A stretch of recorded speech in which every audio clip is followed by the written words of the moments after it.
Din, ano po ang basa ho ninyo o kaisipan dito po sa pangyayaring ito?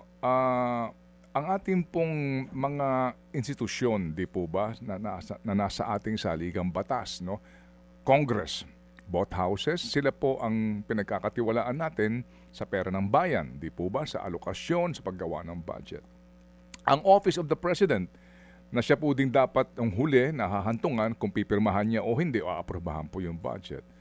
And then sa pagpapatupad po nito, kung sakasakali po na mayroon pong mga pagkukulang dapat, ang una pong tutugon ay isa pang institusyon, ang tawag ay COA. Di po ba, ma'am?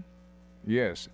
At kung sakasakali po, dapat din po yung ating sandigan, yung tanod bayan, yung ombudsman. And then sa bandang dulo nga po, yung sandigan bayan na siguro po naobserbahan din po ninyo, kahit na po klarong-klaro ang mga ebidensya, nagkakaroon po ng acquittal sa mga usapin po ng katiwalian. Sa inyong pag-aaral, ma'am, meron ho bang failure of these institutions? Kaya po, dito na po tayo nalugmok ngayon sa napakalaking iskandalo ng korupsyon na ito?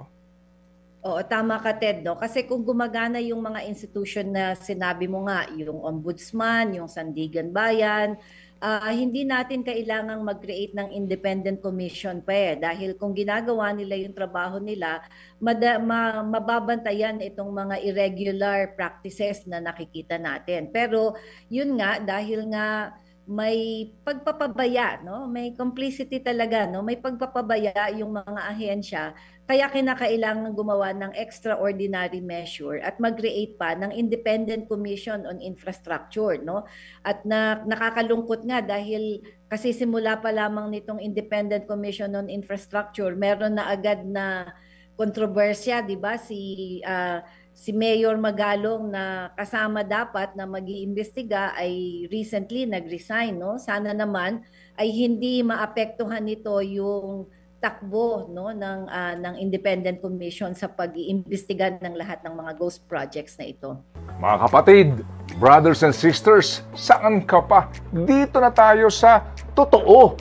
Dito na tayo sa True FM. Mga kapatid, mag-subscribe and follow po kayo sa social media accounts ng True Network PH. Yan po kami, hanapin nyo lang True Network PH, Facebook, Instagram, YouTube, TikTok, and podcast. Mapa Apple or Spotify man yan, mahahanap nyo kami. Lahat ng mga napapanood at napapakinggan nyo po sa programa, nasa social media accounts namin yan. So, paano mga kapatid? See you sa social media!